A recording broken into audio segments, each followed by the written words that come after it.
So guys अभी हमने सीख लिया है कि हमें डिज़ाइन कैसे करना है अपना रिज्यूमे। लेकिन अब सबसे इम्पोर्टेंट बात है कि रिज्यूमे में आप लिखेंगे क्या, कंटेंट क्या चीज़ आनी चाहिए। तो आइए हम थोड़ा सा रिज्यूमे कंटेंट और उसके मेजर पॉइंट्स जो हैं वो डिस्कस कर लेते हैं। गाइस अपने रिज्यूमे बनाने से पहले अपने दिमाग में एक चीज़ ज़रूर रखें कि जो भी उसको पढ़ेगा वो आपका रिज्यूमे क्यों पढ़ेगा।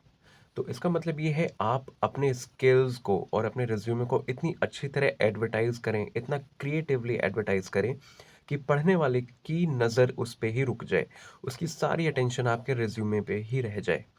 और एन एवरेज एक रिक्रूटर एक दिन में कम से कम 25 से 30 रिज्यूमे रीड करता है। मैं आपको कम बता रहा हूँ, कुछ ऑर्गेनाइजेशंस में रिक्रूटमेंट्स की बड़ी बड़ी टीम होती हैं जहाँ पे हज़ारों रिज्यूमे एक दिन में आते हैं। तो इन सारे रिज्यूमेज में आपका रिज्यूमे स्टैंड आउट करना चाहिए, पढ़ने वाले का अटेंशन उस पे ही रुकना चाहिए। सबसे पहले बहुत ज़रूरी चीज़ होती है आपका रिज्यूमे का स्ट्रक्चर। आपका रिज्यूमे कितना स्ट्रक्चर्ड है और कितना लेंदी है। जनरली हम लोग की हैबिट होती है बहुत ही लेंदी चीज़ हम नहीं पढ़ते हैं या फिर उसको स्किप कर देते हैं और हमारा अटेंशन उन चीज़ों पे नहीं जाता।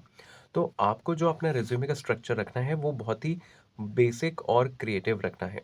जैसे कि हमने पिछले वीडियोस में टेम्पलेट्स की बात करी, टेम्पलेट्स को यूज़ करके आप अपना रिज्यूमे का स्ट्रक्चर बहुत ही अच्छा रख सकते हैं और बहुत ही बैलेंस रख सकते हैं, जिस वजह से आपकी सारी इंफॉर्मेशन सही जगह पे एक पेज पे सही कॉलम्स में विजिबल हो जाती है। ऐसा करने से जो भी रिक्रूटर आपका रिज्यूमे पढ़ता है उसकी अटेंशन उस पर रुक जाती है और उसको समझ में आ जाता है कि उसको कौन सी इंफॉर्मेशन आपके रिज्यूमे पे कहाँ पे दिखाई दे सकती है। ये एक बहुत ही बेसिक पॉइंट है, लेकिन ये बहुत ही इंपॉर्टेंट पॉइंट है कि आपका रिज्यूमे का स्ट्रक्चर बहुत ही बैलेंस्ड होना चाहिए। गाइस और आगे बढ़ते हैं, आपका रिज्यूमे जो है वो बहुत ही लेंदी नहीं होना चाहिए।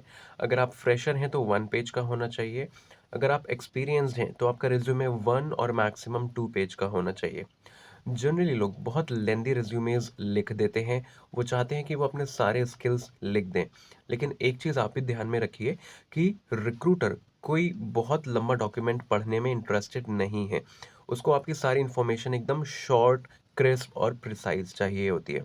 सो मैक्सिमम 2 पेज का रिज्यूमे आप बना सकते हैं।